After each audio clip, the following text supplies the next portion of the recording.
Hi, everybody, and welcome to another podcast. Today, we are going to talk about some very emotional topics, and that is stories that were very powerful, impactful, things like that. My name is Mike. I'm Nick. And I'm Travis.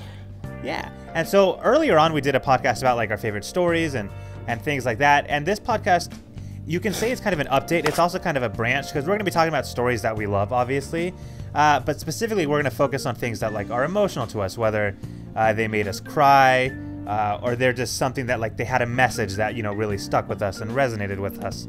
And so it's going to be a little bit different than just a story that we fell in love with. This is a little bit more specific. So with that being said, does anyone want to start? It's either you or me, Travis. What are you feeling?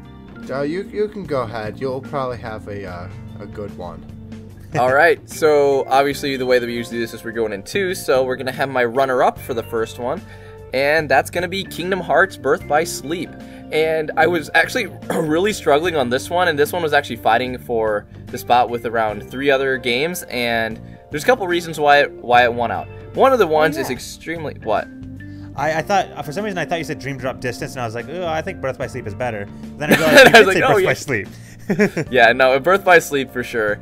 And I mean, one of the obvious reasons for Kingdom Hearts is the music. That was one of the ones that it immediately gets you tied to the game itself and the story that it actually has on top of that. But the difference with Dream Drop Distance and Birth by Sleep is that Birth by Sleep is a lot different. So in the beginning and in Birth by Sleep, Aqua and Terra go through the Mark of Mastery exam. And more of it is kind of like an aftermath of what happens after Master Xehanort kind of sabotages the whole exam. Sorry, spoilers.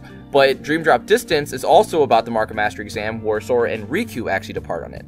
So one of the reasons I like Birth by Sleep more is it kind of shows the after effect of what happens, like, because this is also a spoiler, somebody doesn't pass and another person does, what it really means to be a Keyblade Master. And then at the end, I don't want to give away that part, because that part, like, if you guys saw the stream, there's archives for it as well. I was really like, there's not many final bosses that I hated more than Xehanort at the moment when I was fighting him with Terra. And right. I will say that boss fight is one of my favorites of any game that I've ever played. So the combination of the music, the fact that I was already I hated the boss more than anything at that point, and the fact that I was already like tied to the actual story of the game just made such an emotional and powerful experience that I just could not trade it out for anything else. So that's why it won over. But there's still one game that's higher than that. Yeah, well, that one's cool too, because I remember when you played it, you did the same thing I did, where you do all the stories, and the cutscene, like, for that final boss fight is the same, but you watch it all 3 times. Every time. Because it's that good of a cutscene. And I did that same thing, and I loved watching it again when you did it all 3 times, because it's just such a powerful cutscene that really gets you hating him and gets you falling in love with the characters. And the other cool thing about this game, too, again, without spoiling it, it doesn't really have a happy ending.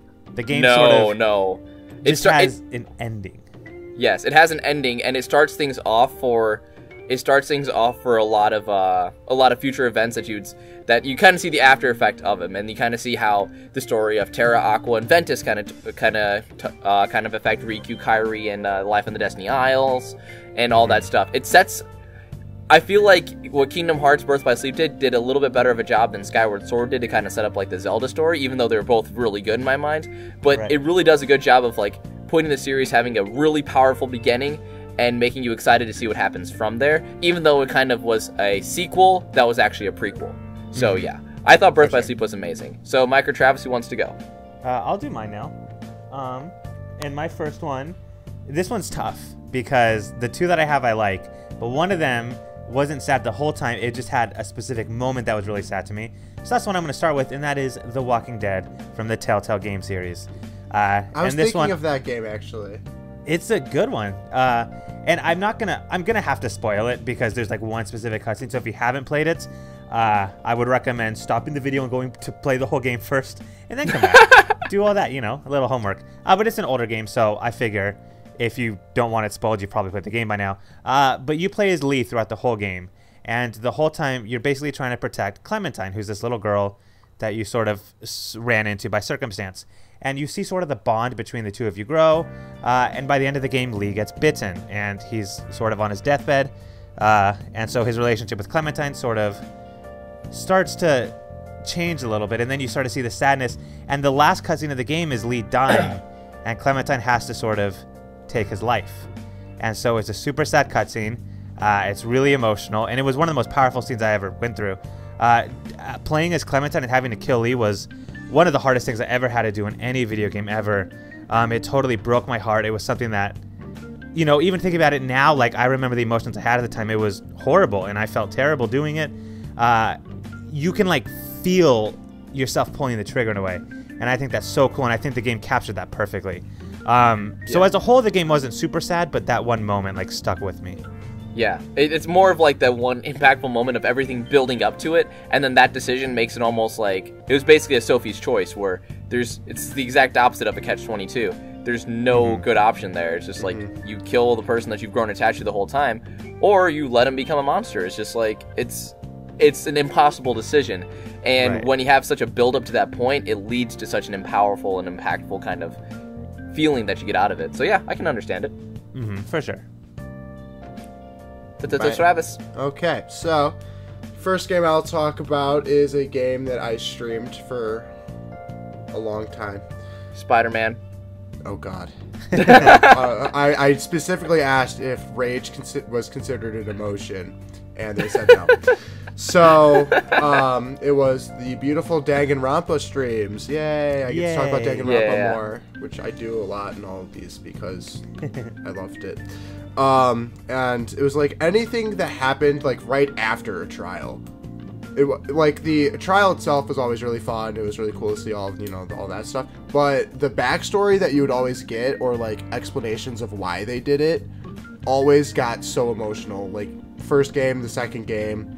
I'm sure the third game did great at this too. I haven't played it yet since I still haven't beat the second one. I'm working on it. But it'll get done.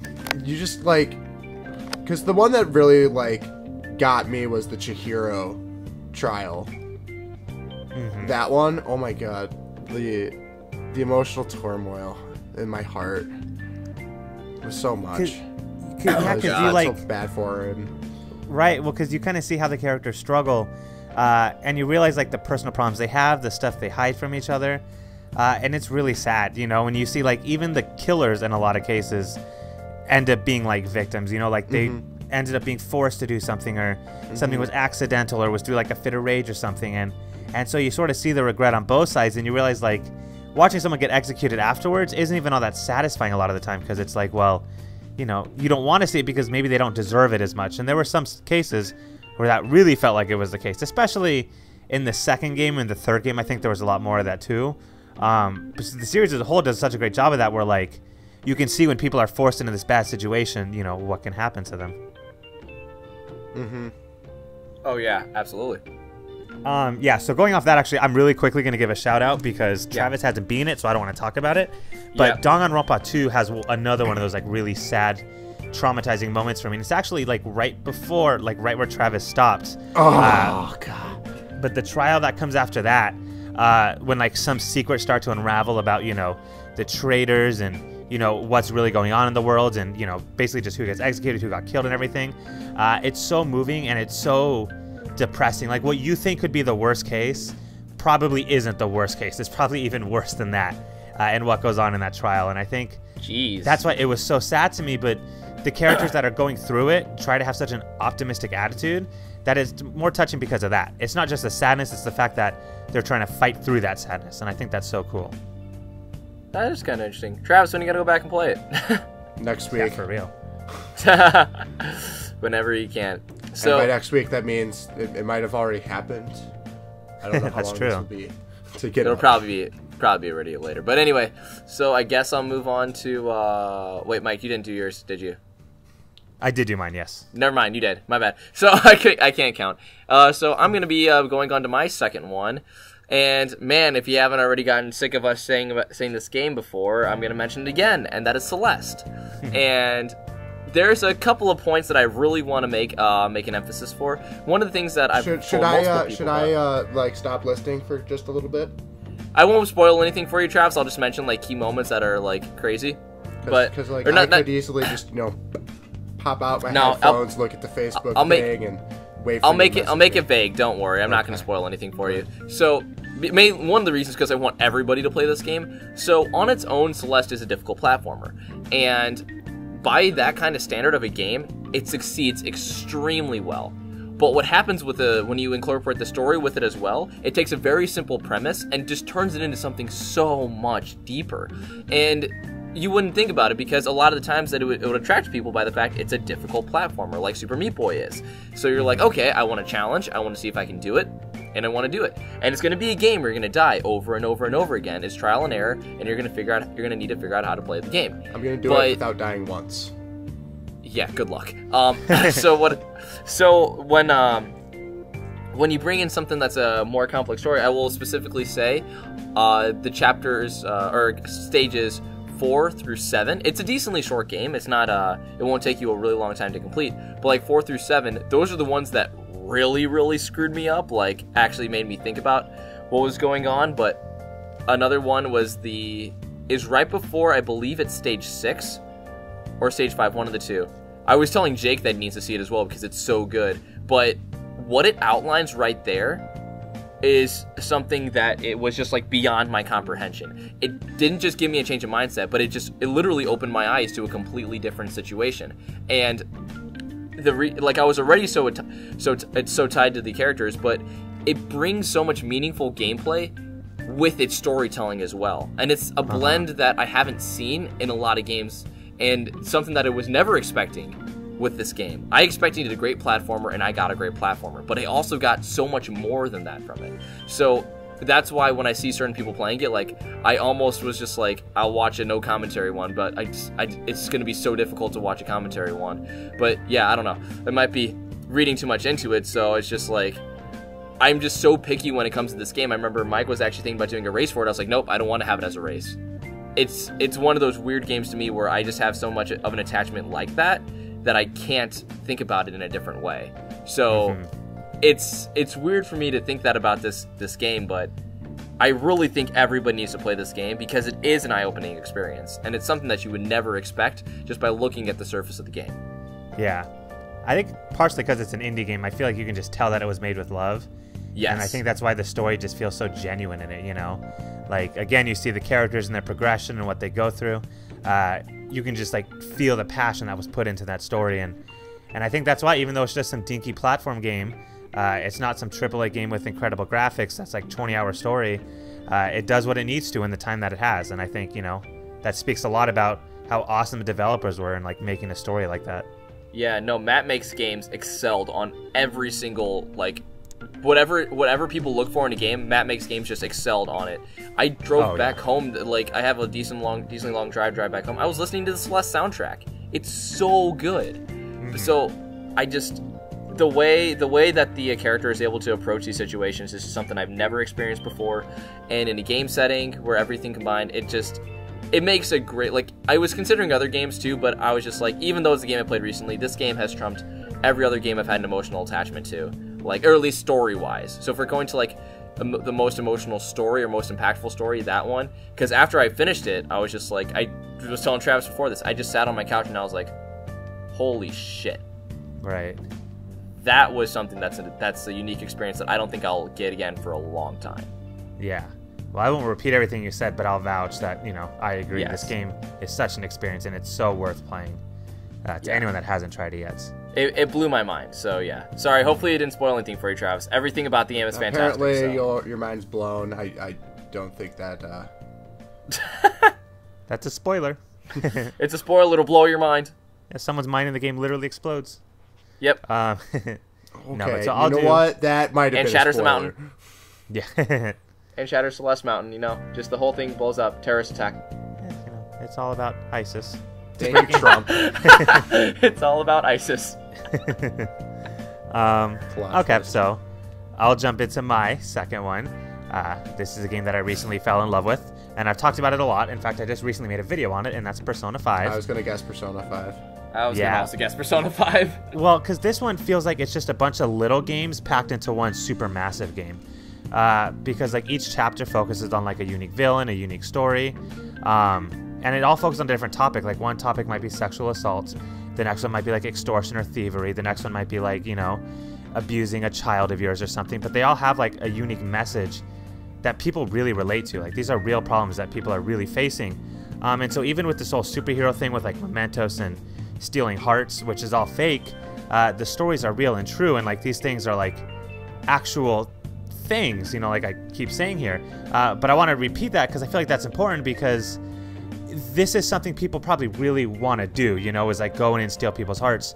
And that's the whole idea of this game. And the common theme, I feel like, is hope, you know.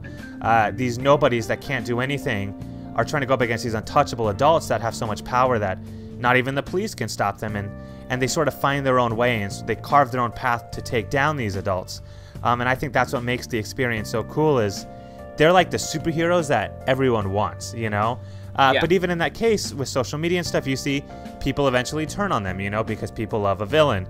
And so, like, when things go wrong and the Phantom Thieves get framed, people start to turn on them and they question, you know, well, what did we do? And then there's the question of, are they doing it for the fame, or are they doing it because they really want to help people? And so it's crazy because it's a game that's total nonsense. You have a talking cat named Morgana in the game, but it touches on these issues that, like, are so close to home.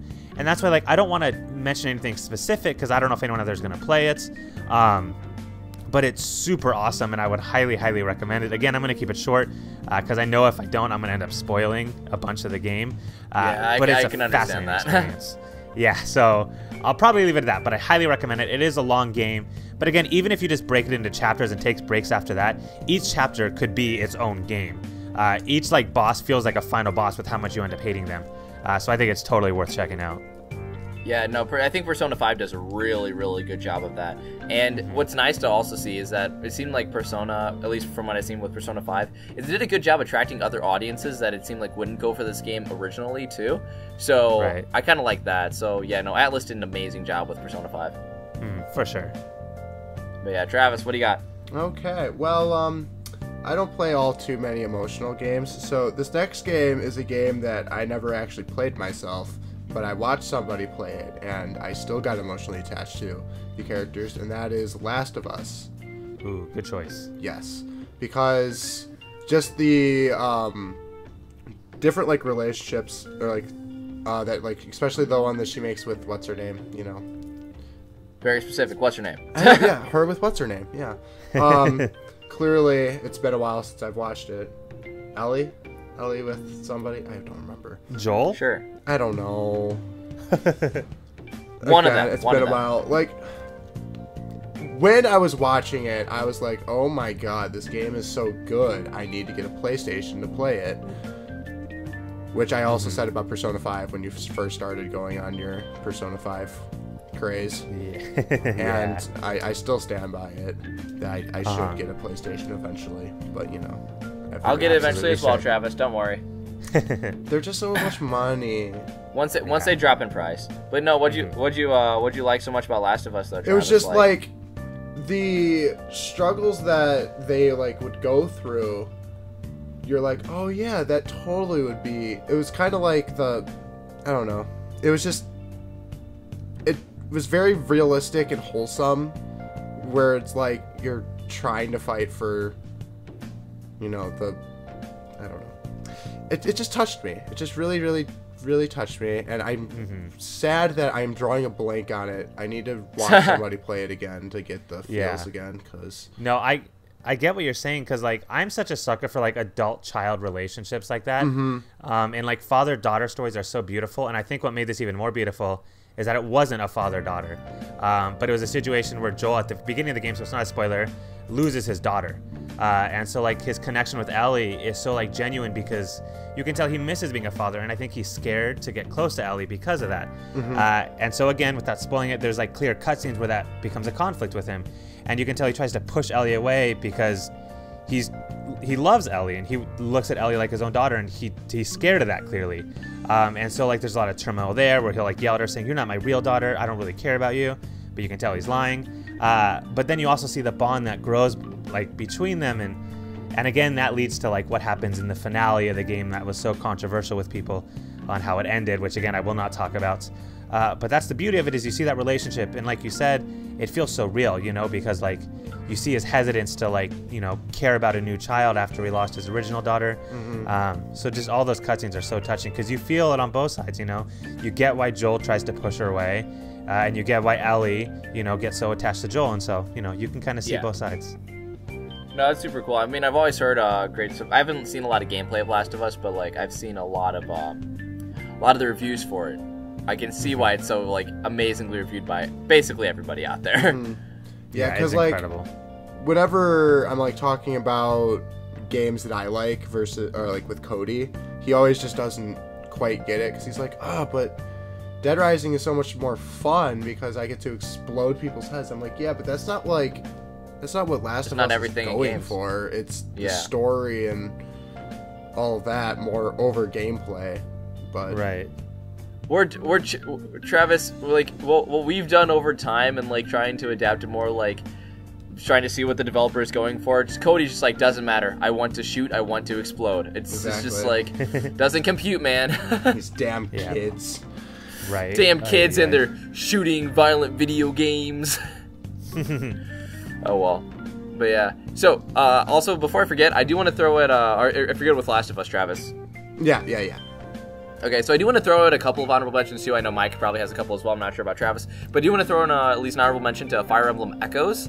And the sad thing is, one of the reasons I didn't talk about this one in detail is I don't know why, and I don't think it definitely was not the gameplay, but I really liked the story for some reason. I really like there really wasn't like a concrete reason why. It just kind of just appealed to me because I know Mike can tell you there's a time where for some reason I watched this one guy's playthrough of Fire Emblem Echoes like probably 10 to 15 times, and it was the same story every time, and it just didn't get boring to me, and I don't know why I watched it, so I thought that was awesome. But also another shout out to Earthbound, and enough said about that. It was my favorite story for the other one already, so you guys already know about Earthbound. Great game, amazing story, a really good emotional story. So yeah, I just want to talk about those, wanted to throw in those because those games are both fantastic. And two that I'll throw in are from the same developer, Quantum Games, which is an awesome game company for games like this. And I think they're also making the Detroit Become Human game, which is going to, looks like another incredible story too. And they developed Heavy Rain and Beyond Two Souls. Heavy Rain is definitely the better of the two, I think, as far as like a tear-jerking story, between a father and a son. I literally couldn't handle like the first chapter. Oh, it's so hard to take in. When you're at the freaking mall and you lose your kid immediately, and you're like, oh my god. Yeah, it's so brutal, and that's why like the relationship between you and the son you have left is, it's so stressful because you already lost one, you don't want to lose the next one, and that's why it's so beautiful. And Beyond Two Souls it's a lot different. You're sort of playing as a girl that has this paranormal ability. She's trying to fit in and gain control of her powers and use it for greater good. But even that one has a really emotional story too. And so this game company as a whole is really good at making games like that. And that's why I'll give a shout out to Telltale as well too. I mentioned Walking Dead, but they've made other sort of cinematic games like that are super emotional and fun to go through. Both of those game companies get 2 thumbs up for me as far as coming up with stories that really move you. True. My honorable mention will be Life is Strange. That's a good one. Because again, it's a game I didn't play myself, but I did watch Matt play it and Mike. I think I watched both of you play different, and the choices that you have to make sometimes are crazy, especially the end. Like, holy crap. Oh, yeah. That end was great. No spoilers, but my god. I don't think I would have done what Matt did. Yeah, all those switch games to party hard and kill everybody. Yeah, it sounds like Matt. No, but all those games where you have to like make those choices usually are pretty good, and Life is Strange is definitely up there too as being like one of the best ones. I totally forgot about that one, so I'm glad you brought it up. Thank you. I was going to bring it up like over Last of Us, but I could not think of the title until like we were doing our whatchamacallits, like our honorable mentions. Our listy. What's crazy? It's crazy because for some reason when I used to always think of Last of Us, I always thought of the word Life is Strange. Or not, sorry. I would always think of The Last of Us instead of Life is Strange. I don't know. I think they're just like have some kind of. They sound very similar. That's what I'm saying. They do. But yeah. That is true. Yeah, because that's why like my brain is like Last of Us. I'm like, I know that's a really good one, but it's not the one that you're thinking of. It's not the one I was quite thinking of. But right. No, I'm with you. I'm with you. But hey, both deserve to be in the video, so I'm happy with that. Absolutely. No, I will say that like especially nowadays, at least what I think, or I think what I've been seeing is, I'm guessing it's very like game developer focused, but a lot of games are actually going for like that emotional connection. And I mean, there's obviously ones that do a really good job at it, and there's other ones like the newer Halos that Travis isn't a fan of that really focus on gameplay at all.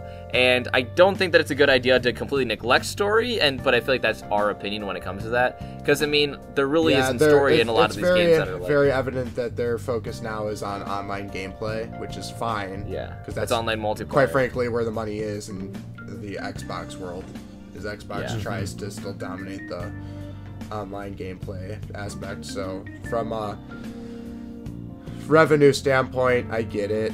I get why they did it. I just hate it. So I will say, I guess this will be ours. If any future developers looking for it, please keep giving us a story. We love it. We absolutely love it. Don't make it a thing that fades off into oblivion. So yeah, that's what I want to say. Ace both. Yeah. Oh yeah. All right. Wait, did I start this one off? I think so. Yeah, well, you can do that, Mike, than me. Oh, well, whatever. Anyway, there's a comment section below. Please use it. We want to hear what your guys' most impactful story, emotional story is, because we love hearing about more of them, and honestly, it would maybe make for us to have some good game experiences afterwards. Otherwise, if you think of any podcast topics as well, let us know. Otherwise, yeah, if you think that if you liked one of the games that we mentioned too, let us know. Otherwise, signing off, this is Nick. Mike. And Travis. Bye, everyone. Bye.